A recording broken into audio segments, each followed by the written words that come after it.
I'm just super thrilled to give this talk today, Shading the World of Anthem. And I need to give you a little bit of backstory to help you understand why. For the last 3 years, I've been giving talks about writing shaders at the Tech Artist Bootcamp. And each talk, I would give examples of shaders that you could write and show and kind of break them down and show how they worked. But I wasn't able to show anything from the game that I was working on because Anthem hadn't shipped yet.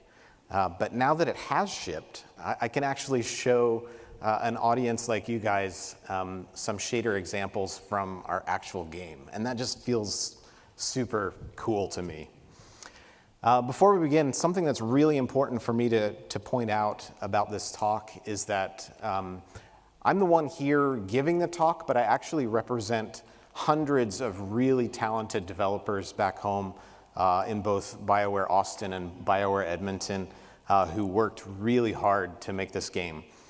So while I'm going to show a lot of the work that I helped to create, I don't want to take credit for any of it because it was a massive collaboration from the whole team.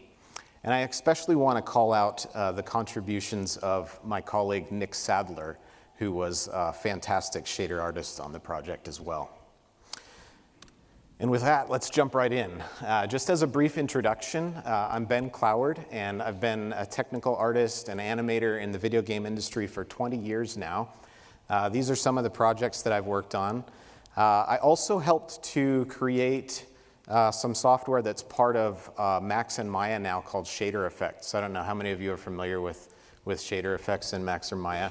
So I helped to work on that project as well as shipping these games.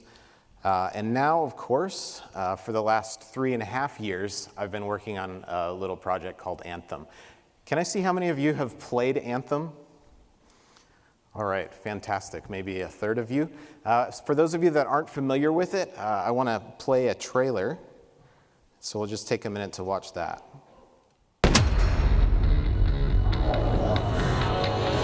You are the chosen few, protectors of our world. This is your time. Incoming! Fire!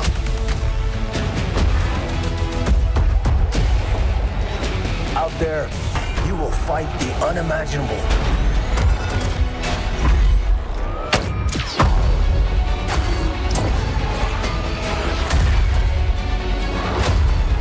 Feel the power of your javelin, its precision.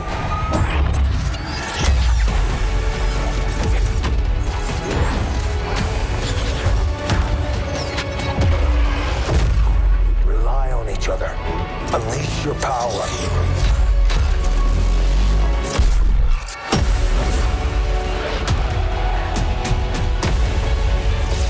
Never give up.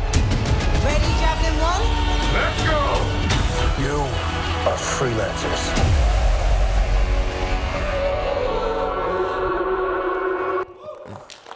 Thank you.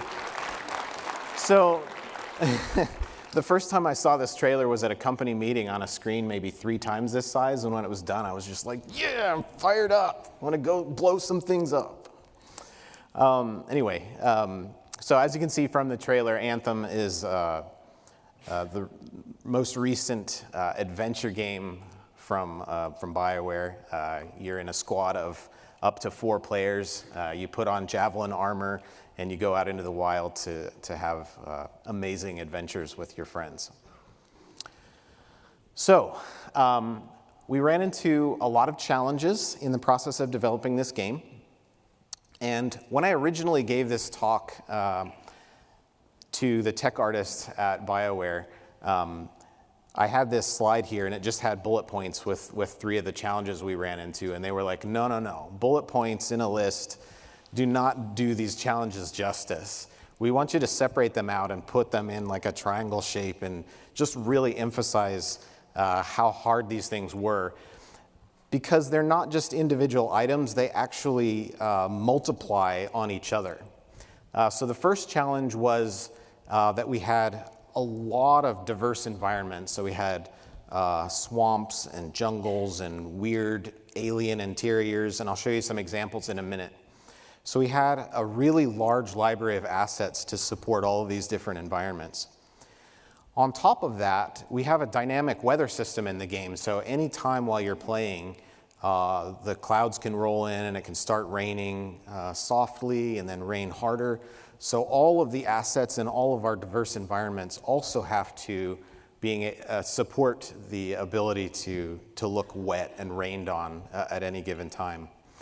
And being a dynamic open world, we also have our day and night system. So all of our assets also have to look good under any lighting conditions. So these aren't just like 3 individual challenges, but they kind of compound on one another. So for each of these, I have a little demo video that I want to show you.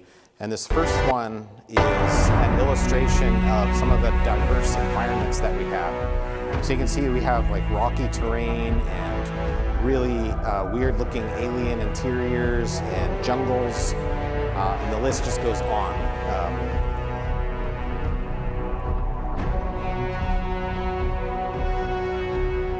So you can imagine building lots of different types of environments require creating a very large asset library to be able to support this kind of variety.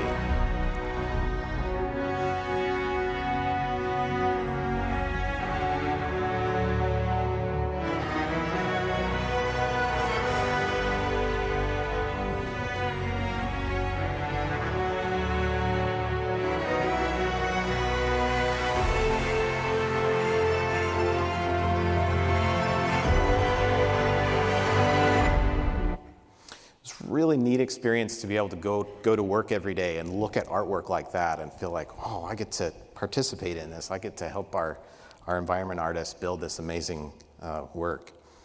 Next, I want to show you a video that shows what our dynamic weather system looks like. While you're watching this, I want to just kind of tell you that shader artists are weird.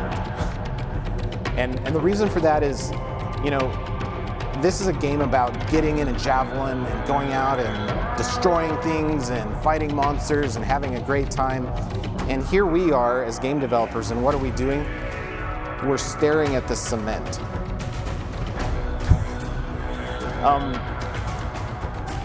A few years ago, I took my kids to the zoo, and I had my camera with me, and my kids were all excited about looking at the animals, you know, oh, giraffes, lions, tigers. And because I had my camera, I was looking around and I was like, ooh, there's really neat material reference here. And so I had my camera pointed at the brick wall. And a guy came up and tapped me on the shoulder and he was like, buddy, the monkeys are over there.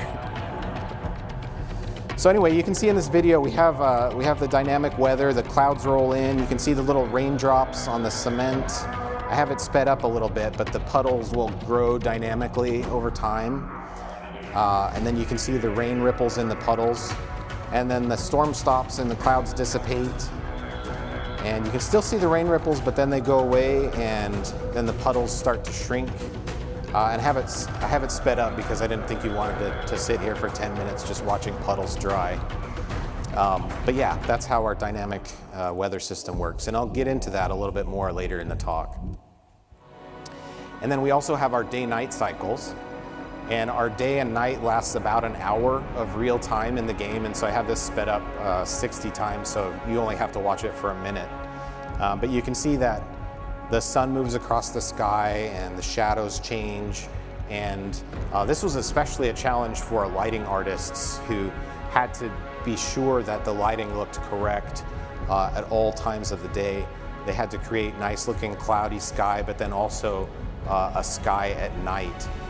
And when the sun goes down here in a minute, you'll see that the stars will come out and you can see the moons go by, and it's really beautiful to look at. One of the things that I did to contribute to this is I wrote this shader that has the bioluminescent bacteria in the water that you can only see at nighttime.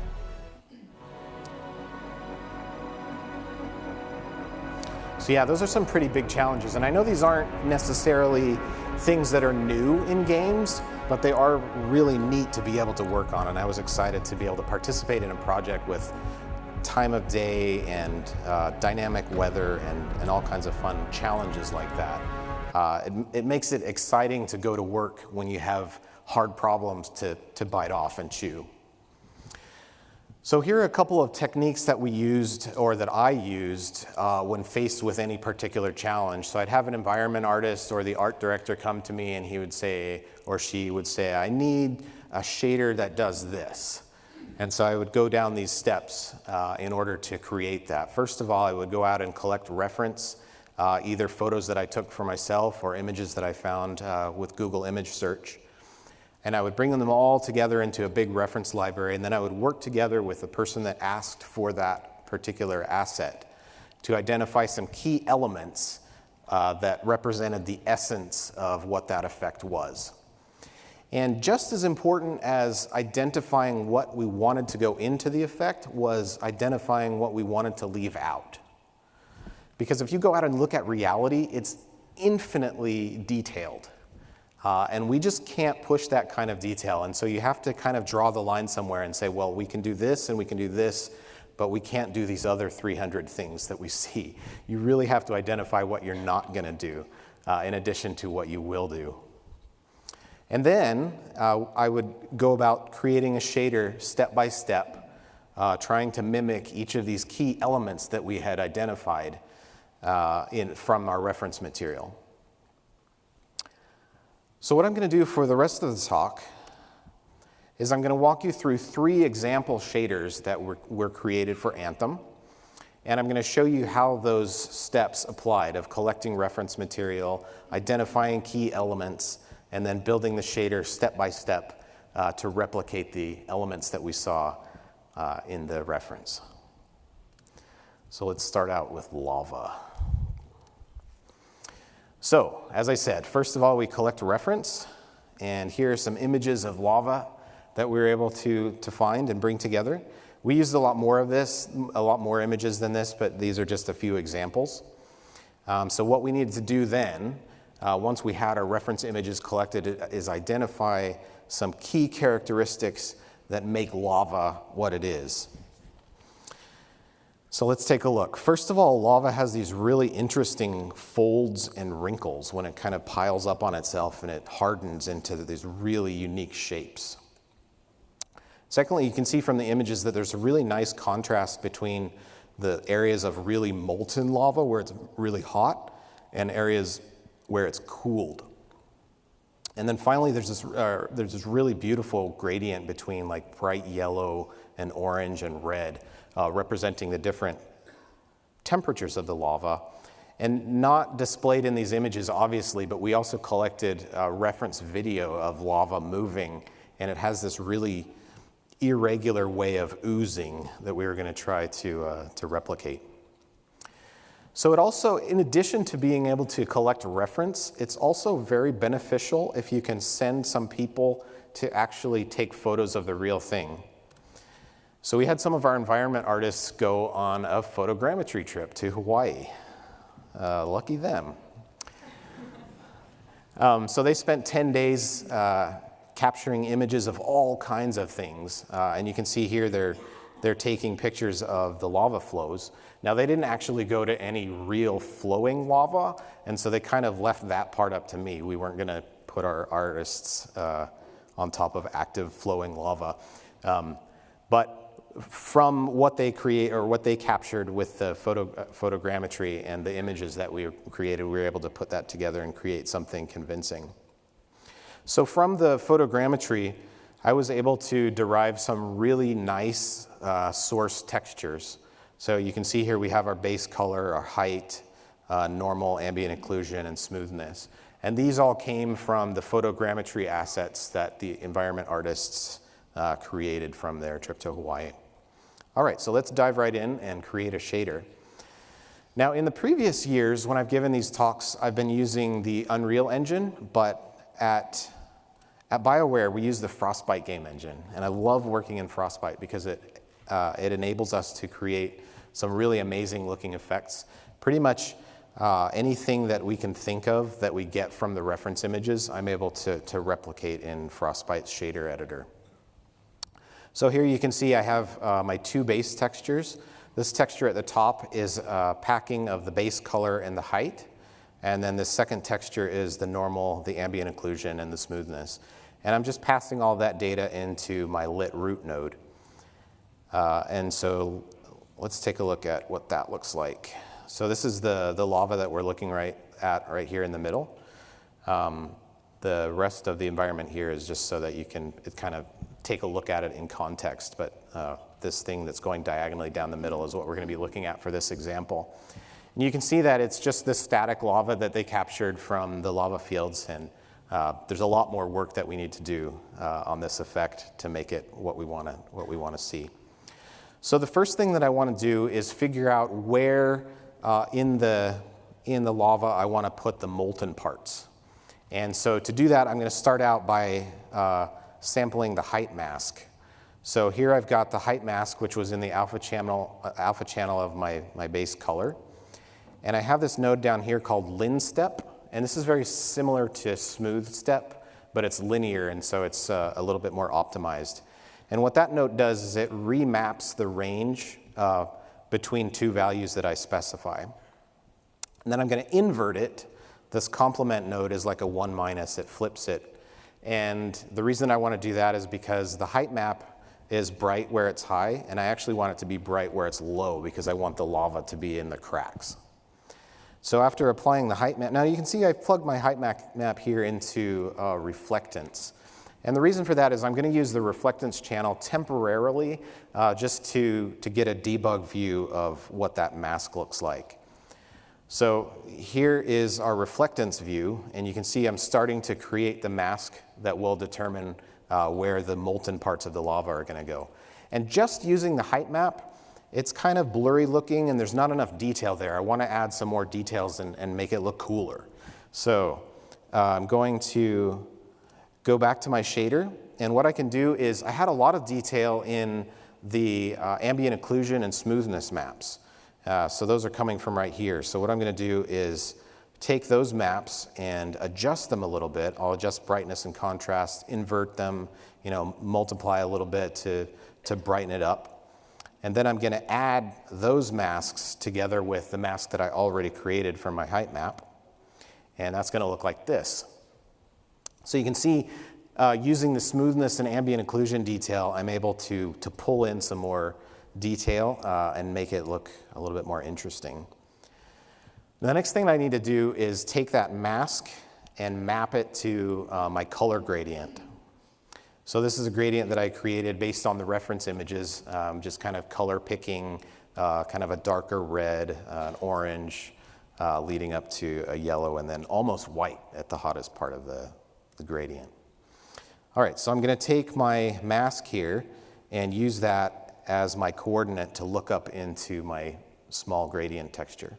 Now I'm able to store this, in the previous slide, this gradient looks really big, but I'm able to store it in an image that's only like 32 by 4 pixels because I don't need a ton of detail because it's a nice smooth gradient.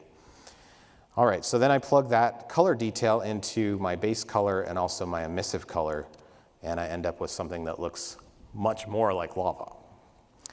But we're not quite there yet. There's a couple of things still missing. First of all, I want to mask out the lava so that it's not as bright on the edges to kind of mimic the fact that it's going to be cool on the edges but more hot in the center. And so I created another gradient image that just goes from black to white to black again. And then I multiply from one side to the other, it's going black to white to black again. And then I multiply my mask by that. And I'm able to get an effect that looks like this. So here's what it used to look like. And then when we apply that mask, kind of masks out the edges so that, over here, I'm not getting hot lava, but I'm mostly isolating that to the center of the flow. All right, now there's one more thing that I need, and it's probably obvious. Like, you've been staring at this lava and you're like, why isn't it moving? It's supposed to be flowing, right? Lava flows. So that's what we're going to add next. And we're going to do it with a flow map. And I'm not going to spend a lot of time going into what a flow map is because at last year's GDC, Abel spent his entire talk talking about what a flow map is. But just really briefly, what you do with a flow map is you stretch the UVs of a texture along a specific direction, and that direction is defined in the flow map. And then as the UVs become too stretched, you crossfade to another texture, which is also stretching, and you kind of ping pong back and forth. So one texture is stretching out, and then you fade to the other one, and it's moving. And this one, while you're seeing this one pops back. But because you're fading back and forth, you hide the pop. So that's what flow maps are. And in this case, I'm going to use the flow maps to make the lava flow faster in the center and slower on the edges. I could just scroll the UVs so that it all would move uniform, but I don't think that would look as nice. And so we're going to use the flow map instead. And so here's my graph that sets up the UV coordinates to sample my two textures. So I have my UV1 and my UV2. And then I also have this logic here that's going to set up the math to blend back and forth between the two textures. So here's my graph as it was. And now it becomes a little more complicated because I'm having to sample two textures, both of the base color and of the utilities. And so this node right here is what I showed on the previous slide of the logic that I was using to set up the UVs for the flow map. And then for my flow, I'm using this same gradient down here that I was using to multiply the brightness, so the black to white to black. And that's going to make it flow faster in the middle and slower on the edges. So then we end up with something that looks like this. So you can see that over here on the edge of the effect, it's hardly moving at all, but then the lava in the middle is flowing faster.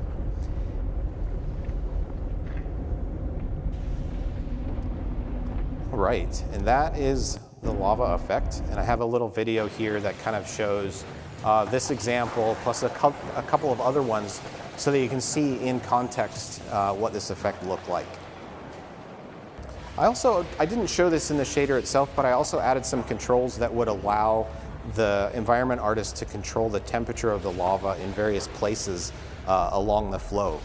So in one of the shots, you could see that it was really red looking, and then in other places it looks really warm, and that's because they were able to control at each point along this flow how hot and how cold it was. All right, let's move on to the next example. So now we're going to talk about the dynamic weather in the game. And so as with the lava, we needed to go out and capture reference. And this is yet again more evidence of how weird shader artists are. Here I am with my camera standing in the rain, taking pictures of things with raindrops on them. So you can see that from the reference images, hard surfaces have rain that hits them and it kind of rolls off and runs down the side. Porous surfaces, the rain soaks into them. After it's been raining for a while, puddles form, and the puddles have ripples. And so these are all the kinds of things that we want to try to imitate as we create the weather for our game. So as I said, the next thing that we do is identify these key steps. So we're going to talk about creating wetness, creating rain drops on the horizontal surfaces, rain drips on vertical surfaces, and also puddles. So let's jump right into it. First, we're going to talk about wetness. So when surfaces get wet, what happens? If the surface is porous, the liquid is going to soak into them, and it's going to make the surface look more saturated and darker. And if the surface is impermeable, the water is going to pool on the surface and make it more smooth. So this shader function is doing just that. I have a mask down here that's determining how wet the surface is going to be, and it's also using this term called impermeability to figure out what should happen. And I also have this term here, the drop and puddle mask, because we know that it's going to be 100% wet if it's puddle or if it's a raindrop. So then I use that value to determine the final base color, the smoothness, and reflectance. Smoothness and reflectance are fairly straightforward. I can just blend between the current smoothness and the smoothness of water based on the mask that I created. And the same with reflectance, blend between the current reflectance and reflectance of water based on the mask that I created. The base color is just a little bit more involved. Here I'm blending between the base color and my adjusted wet color based on the mask that I created.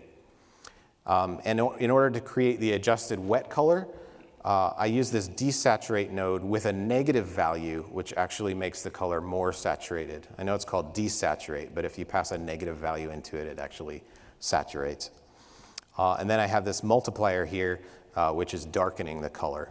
So this is the wet color and the dry color, and I get my final color based on where the wetness shows up. All right, next I want to show raindrops. And there's a really important principle that I want to talk about with this slide. And that is, it's really important to do as few texture samples as possible in your shaders. The more times you sample a texture, the more expensive it is. And so here I have 4 different maps that I need in order to create my raindrop effect. But I want to figure out a way that I can pack them all together into a single texture so that I can just do one texture lookup for the entire raindrop effect. So my normal map has 3 channels, and I know that I can derive the Z component of the normal in the shader, and so I really just need 2 channels for my normal map. Then my second map here is temporal offset map, and every drop here, I don't know if you can see on the slide there, but every drop is a different shade of gray. And I'm going to combine that with time. I'm actually going to subtract it from my time value so that when the drops are animated, they happen all at different times instead of all at once in sync. And then I have 2 masks here. One mask is for my animated drops, and my other mask is for my static drops. And if I put my normal map in my red and my green channel, and my temporal offset mask in my blue channel, that leaves me 1 channel left and 2 masks. But in this case, the really nice thing about these masks is that the data doesn't overlap. So the animated drops fit in between the static drops. And so what I can do is adjust my animated drop mask so that it goes from 0.5 to 1, and my static drop mask so that it goes from 0.5 to 0. Does that make sense? So I'm packing the two textures together into one single channel. So when I'm able to do that, then I can take all this data and put it into one texture, and then just use one texture sample to create my effect. And so here's what my shader graph looks like for creating the raindrops. This up here is multiplying by 2 and subtracting 1, which is a standard operation that you have to do for a normal map. To switch it from your texture, you're storing your data from 0 to 1, but in a normal map it needs to be -1 to 1. And so I expand that by multiplying by 2 and subtracting 1, and that gives me my normal multiplied by my mask, and there's the normal that I need for the drops. So let's talk about how the mask is created. Here's the blue channel, which is my temporal offset mask, and as I said, I subtract that from time, and then I take the fractional value of what's left. And what that does is it gives me time that proceeds from 0 to 1 and then jumps back to 0 to 1, and then it's like making it into a loop. And with that temporal offset mask, it makes every drop loop at a different time. Now, there's something really interesting going on here, and that is these 2 nodes that I'm using to expand my normal map. That's exactly what I need to expand and separate out the two masks that I packed together in the same channel. So I had one that went from 0.5 to 1, and the other one that went from 0.5 to 0. And with this times 2 minus 1, now I have one map that goes from 0 to 1, and the other map that goes from 0 to -1. And so it's really easy to just add a single saturate node to get the one mask, because then I throw out the data that's less than 0, and I just have the mask left over that's from 0 to 1. And then for my static drops, I multiply it by a -1 because that data is from 0 to -1. So if I multiply it by -1, I flip it over, and then I saturate that, and I have my animated drop mask. So I'm able to share these 2 nodes that unpack my normal map in order to also unpack my animated and static drop mask. So then I combine those 2 masks, and I multiply them by this other mask down here. Now this is my world space normal with my y component facing up, and also a factor that I pass into this to determine, like, is it raining or not? And so then I'm able to multiply my map by that, and I get my drop mask out and my normal map out. And my result looks something like this. You can see on the top of the surface here, I've got drops, and some of them are static, some of them are animated, and I don't get any drops here on the side of the object. All right, let's take a look at puddles. Now, I know that puddles have been a kind of a controversial topic lately, but we're going to talk about them anyway. So we wanted puddles to form all over the map, and we're able to procedurally decide where to put them based on a noise texture. And this particular shader that I'm showing here is for our props, but on terrain we actually used 2 of them that were scaled differently and combined with each other so that the tiling was much less apparent. But I wanted to show kind of a simple example so that it was obvious what was going on. But basically this is projected from world space Y.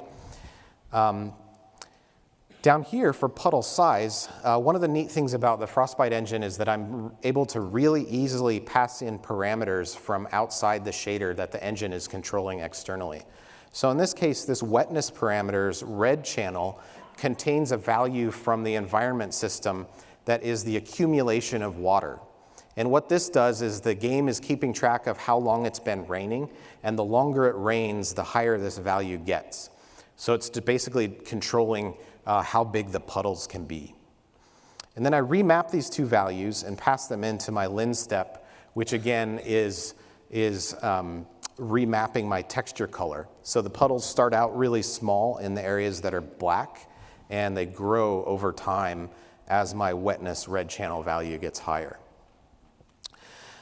Then I also have another Y up value here that's masking so the puddles only appear on up-facing surfaces. And I have some logic up here in the shader that's controlling what the normals look like in the puddles. I have one node that does the wind ripples and another node that does the rain ripples.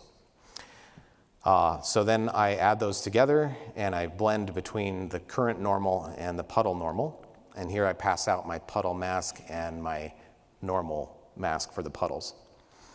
Now, if you've attended my talk 2 years ago, I actually went into a whole lot of detail about how these drop ripples were created. And in that particular talk, I was using the Unreal Engine, so you can see this node graph looks a little bit different than the other ones that I've been showing, and that's because I built this example in Unreal, but it's basically the exact same thing in Frostbite. Because I talked about it back then, I'm not going to go into a whole lot of detail about how these ripples are created now, but please check out the talk that I gave 2 years ago on the Vault to go into more detail about how these ripples were created. So I take this ripple logic, and then I duplicate it 4 times. You can see how that's happening here. And the reason that it's duplicated 4 times is if you're just doing it like this, there's no possible chance that any of these ripples can overlap each other. And that's really what we wanted to do. And so I needed to do this effect multiple times with different time offsets, different speeds, different positions, and scale offsets as well. So when all of those are combined together, you get an effect that's much more convincing. So here I have my 4 ripple nodes, and I combine those normals together, and then I pass them out. Now, if you really want to get a lot of detail on creating weather effects and rain and puddles and ripples, I recommend you take a look at Sebastian Lagarde's blog online. It's absolutely amazing. He goes into all kinds of scientific detail about what surfaces look like when they're wet, how they change, and he's got all kinds of references, and it's just really, really useful material. So here's what our puddles look like, and in this particular video, I didn't actually capture it long enough to see the puddles grow, but you can see that they do have the wind ripples and the rain ripples, and we get puddles on the up-facing surfaces of terrain and objects that are flat.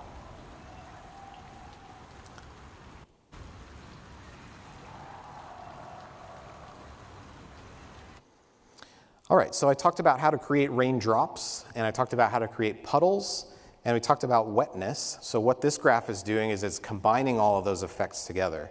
So this node here represents the drops graph that I had previously. This node here represents the puddles graph that I had. And then down here, what I'm doing is I'm making the world kind of wet overall. So this multiply here is like a value of 0.6. And so everything in general gets about 0.6 wet after it's been raining for a little while. So I know that my drops are 100% wet, my puddles are 100% wet, and then everything else is about 60% wet. And I combine those together, and then I run that through my wetness so that we can create wetness where there's a puddle, where there's a raindrop, or just in general for 60% of everything. And so that's how our weather effects are created. Now, this is a really simple example. We actually made the liquid look different on different surfaces. So it works differently on rocks, and it works differently on hard surface objects, and it works differently on terrain. But this is a fairly straightforward way of illustrating some of the things that it does. All right, and here's kind of a montage video showing what it looks like on different surfaces. So here are some ruin walls. You can see the water kind of flowing down the sides, the puddles with the wind ripples and rain ripples. Also water flowing down the sides of rocks. And you can see droplets on hard surface objects. And this was so much fun to do. I just absolutely loved figuring out how to do all of these things.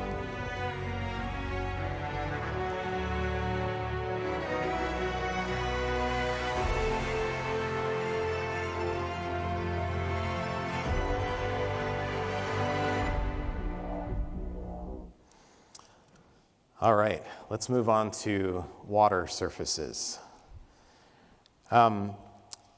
We had tons of water in our game. I think our environment artists decided early on that they really liked the way that water looked, and so they were just going to put it everywhere. So we ended up with all kinds of water. But I'm going to go over kind of the basics of creating a water shader, and then we'll show some examples of the variety of water that we had. So here are some images that we collected kind of as reference to figure out, what water looks like. And these are some of the key elements we identified. So water has ripples on the surface. It changes color as you go from shallow water to deep color. It also changes opacity. It's really transparent when it's shallow, and it gets less transparent the deeper that you go. Then it has really nice looking reflections, and it also has refraction. So this is what we start out with. We start out with just a completely blank slate. We have a flat plane here, just a solid gray color, and we need to create a shader that makes this look like water. So I'm going to start off with the surface ripples. And you can see here I have a normal map that looks like rippling water, and I'm using 3 of these, and basically these are different sizes, and I'm scrolling them at different rates across each other and combining those together. Now I need to step back and tell a story here. I gave my talk for my wife maybe 2 weeks ago, and when we got to this slide, she said, "Wait a minute." She said, "A couple of weeks ago, you and I were on a date, and we were taking a walk down by the river." This is the river walk in San Antonio, for those of you that are familiar with it. "And you pointed out the water to me, and you said, 'Isn't that beautiful water? It has small ripples, it has medium ripples, it has large ripples.' And I thought you were being romantic." She said, "You were doing research, weren't you?" It's really easy to get into trouble with your wife when you're excited about things and you're out on a walk, so be careful. Anyway, so what this network is doing is it's combining 3 different sizes of ripples together. And we also have this control here that blends between, this blue color here represents a flat normal, and we're able to use ripple 1 suppression. These are values that I can pass into the function. Ripple 1 suppression and ripple 3 suppression to control how much of each of those I'm blending together so that I can get more big waves or more small waves. And so here's the very simple start of my shader. The ripple normals are in this node. Then I use this node to transform them into world space because that's what Frostbite wants. And then I just pass that into my root. And I get something that looks like this. So it's not water yet, but you can see that the ripples are sort of trying to approximate something that might become water if we do a little bit more with it. All right, so the next thing that we want to do is use some depth. So I add this depth node, and what this does is surfaces below my water that are really far away, and I can specify a value for how deep the maximum is, that will appear white. And anything that's really shallow or right next to the surface of my water will appear black. So in this case, I'm just going to start out by passing that into my base color, and I get something like this. So you can see that it's sort of white down here where it's deep and black up here where it's shallow. So that creates a mask for me, and then I'm able to use that mask to do some interesting things. So the first thing that I'm going to do with it is blend between two different colors. So I kind of have this light green color where it's shallow, and then this sort of darker blue color where it's deep. And that gives me something like this. So I have my darker blue color here and my lighter green color here. But I can also use this mask for opacity. And so in this case, I'm just going to take my depth opacity here, and I'm going to pass it into the opacity on my root node. Now, I'm adding a value of 0.2 because I don't ever want the water to become completely transparent. Even at the edges, I want it to have a little bit of opacity, so I add a value of 0.2 there.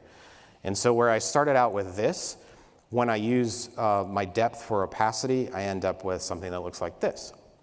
Now, there's nothing amazing or fancy in my shader that's creating those caustic patterns dynamically, so don't kind of get that idea that I'm doing something amazing there. The caustics are a completely separate effect that we project using an environment decal. But they are there to illustrate the fact that you can see through the water, and it's more opaque, or it's more transparent where it's shallow, and then as it gets deeper, it's less transparent. All right, so there's still a little bit more that we need to do, and the next step that we're going to do is add in some reflections. So this node takes my world space normal, and it generates reflectance and smoothness values. Now the smoothness values are pretty much constant. I think I just passed in like a value of 0.95 or something like that. But for reflectance, what I want is to use a Fresnel term. So the water is more reflectant at a glancing angle, and then if I'm looking straight down into it, it's less reflectant. So that's what that's giving me there. And so this is what it looked like without the reflectance, and then I add in the reflections. You can see that I get really nice reflections out here where my water is at a glancing angle, but as I'm looking down directly into it, I get less. All right, now there's one last thing that's missing, and that is the refraction on the water. So I'm going to add in one more node here, which does refraction. It takes my tangent space normals and does a screen space distortion effect. And this also has a Fresnel term in it so that I'm only getting refraction when I'm looking down at the water and not when I'm looking across it. I want to get reflections looking across it and refractions when I'm looking down. And so this is what it looks like without the distortion or without the refractions. And then when I add that in, I get something that looks pretty nice. Now we got some water. We've got reflections, refractions, depth-based opacity, and depth-based color, and then some nice ripples on the surface. And these are all of the elements that we put together to create basic water. Now, we did all kinds of water for this game, like I said. So I would start out with this, and then the environment artist would come to me and they would say, can you make it look muddy? Can you make it look like somebody poured antifreeze into it? Can you make it really swampy looking? And so we created tons of different kinds of water, and I put together this video montage to give you some ideas of some of the different looking water effects that we're able to achieve in the game.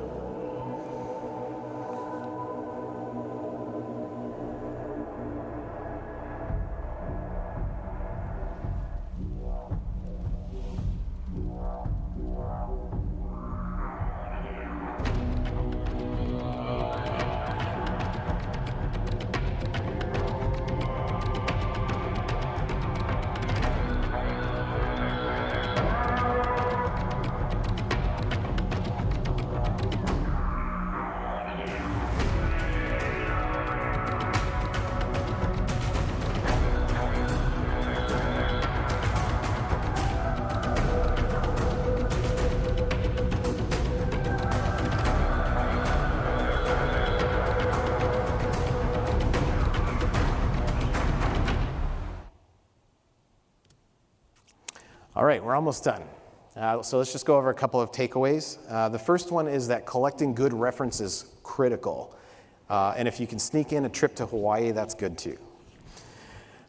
Next, it's important that when you create or when you collect your reference that you identify the elements that make this thing, what is it? You boil it down to its essence and figure out what is it that I'm going to try to imitate in my shaders based on the reference.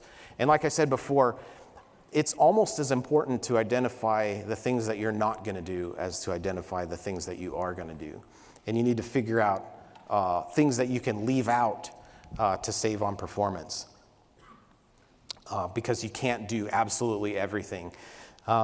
Early on in the production of our game, we had a lot more complicated looking weather, for example, and we found that we just couldn't run it, and we had to simplify things a lot. So the examples that I showed you were the more simplified versions of what we started out with. So it would have been a lot better to do that up front, but that's not how things turned out. If I've done my job today in my talk, hopefully all of you are thinking, man, shader work is super cool. How can I get into this? Like if you don't write shaders, how can I start learning this? And here are a few things that you can do to get started. First of all, take a look at other games. When I was in the process of working on this, I loved playing games like Horizon Zero Dawn and Spider-Man. Just by show of hands, how many of you have been to 10 or more talks about Spider-Man at GDC? Okay. Yeah, but anyway, I loved looking at other games and figuring out what they were doing. You can do Google and YouTube searches for tutorials on writing shaders. You can download Unreal for free, for example, and get into shader writing that way, or use shader effects in Max or Maya. And most importantly, just do it. Identify something that you want to try to imitate and just give it your best shot. And I talked about finding a book to read. These are some of the books that I learned how to write shaders with, and this was maybe 10 or 15 years ago. But this knowledge is all still very relevant to writing shaders now. So if you want to get started, it's really great to grab a book. A lot of these books are available for free online now. And so that's my talk. I have my email address here and my Twitter handle if you want to give me some direct feedback. And I really appreciate all of you for coming and listening to what I had to say today. So thanks a lot.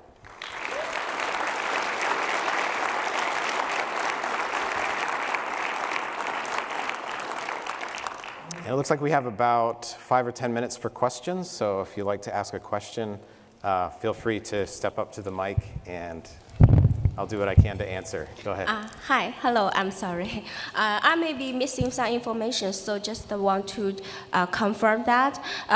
For your raindrops maps, there are normal map and temporal offset mask and 3 masks. So then you said you package them to the one map. So as I know, like the RGB channel, only 3 channels. So how could you package all 3 all maps in the one map, and Sure.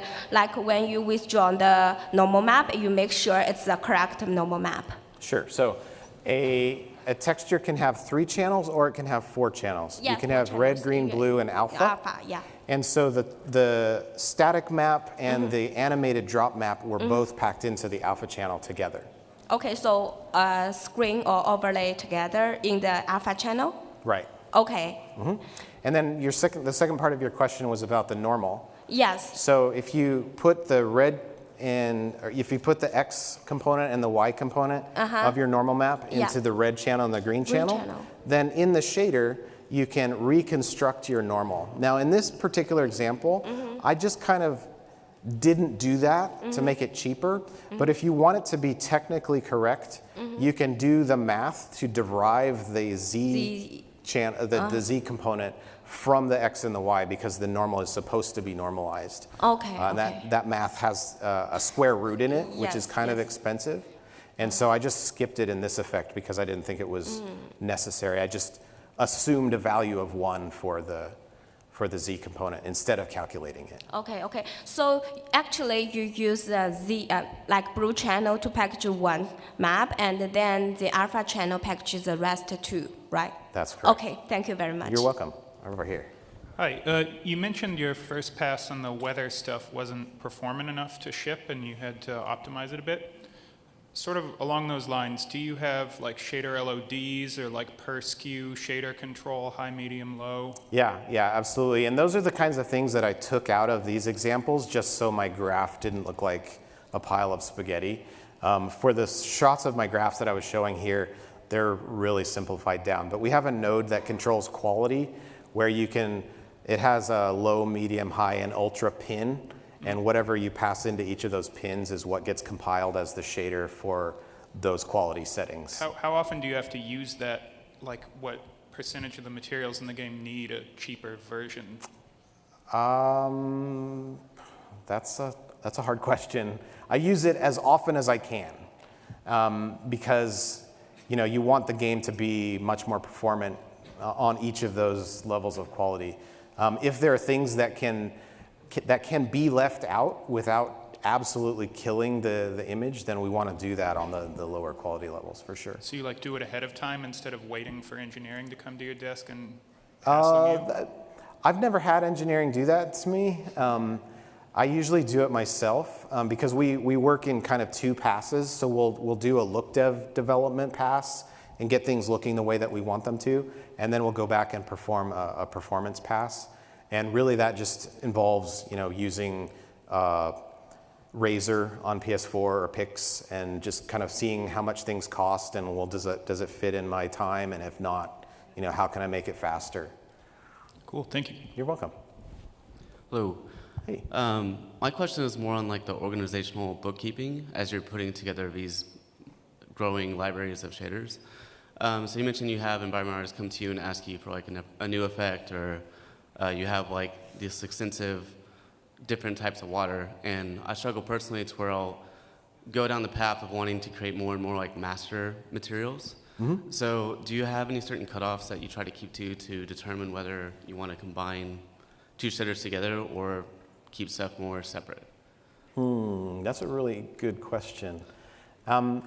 In the case of water, we don't have the ability to pass external parameters in to adjust it. And so every time the artist wants something new, I need to create a new shader. And that's one of the reasons why all of those water nodes were created kind of modularly. I had one for reflection, one for refraction, because I could just take those and put them together to create a new one fairly quickly. The subgraph. Yeah, for some of the other assets like vegetation or rocks or that sort of thing, we had one really large shader, but then you could tick boxes to turn it on and off the features that you needed, so that the shaders didn't get out of hand in terms of how many of them there were. The artist could just pick, I want the rock shader, and then they could check the boxes for the features that they needed. Even with the master shader for like the rocks, is there a certain cutoff to where like you don't want to have 20 plus exposed parameters for them to go through for easy use? Yeah, absolutely. I don't have a silver bullet for you on how to decide how to do that. But definitely something to consider. Yeah, absolutely. Right. Thank you. Uh-huh. I'm interested to hear more about the optimization pass. Did you optimize it yourself, or did you ever hand it over to like a graphics programmer to kind of hand optimize it? No, none of our shaders were touched by graphics programmers. Sometimes they would say, hey, in general, this view is too expensive. Go and figure it out. But optimization of the art assets is generally the domain of the tech artists at our studios. And so, the graphics engineers would say, hey, tech artists figured this out, but they wouldn't actually get in and tell us how to do it. It was just a matter of isolating a specific view or direction that we are looking in the game, and if it's not running at 30 frames a second here, or actually faster because we had to account for characters and VFX and all kinds of other things. I think our target was like 25 or 28 milliseconds. If it was over that, then we would just run that specific frame through Pix or Razor and identify targets of opportunity to reduce. All right, thank you. Mm-hmm. Yeah.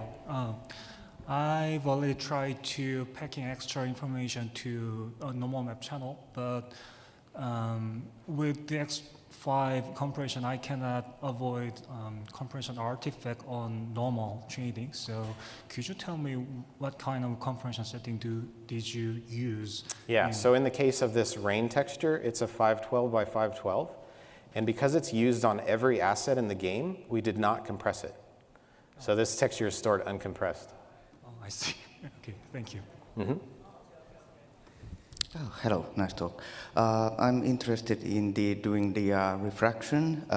Did you do it in the screen space, and did you use the depth map to assist the pickup of how to resolve the resulting angle of the light vector? Right, so one of the things that's interesting about our engine is that, yeah, it does this distortion in screen space. And what I really would like to have is something where the surface of the water is not distorted and it only distorts what's underneath it. But unfortunately, because this is a screen space effect, it gets applied to everything. And so that's why it was really important to do the fall off or the Fresnel so that it only showed up when you're looking directly down. What was the second half of your question? I was just wondering if you used the depth map to assist in that pickup. So I used the depth map to determine how much distortion to apply. So the deeper the water it is, the more I would distort. Is that what you were talking about? Okay, so it is an approximate term then. Yeah. Very nice, thank you. All right, last question. I was actually wondering about that depth map myself. Is that a screen space depth map for your water depth, or is it actual, like from the top, how deep is the water down? So yes, it is a screen space effect. And did you run into any issues with the fact that different angles would produce a different depth texture? Yeah, and for that I had to multiply it by a Fresnel term to isolate it so that you'd only get it when you're looking down. It had to be adjusted, yeah. Gotcha, thank you. Good question. All right, thanks a lot for coming, everybody.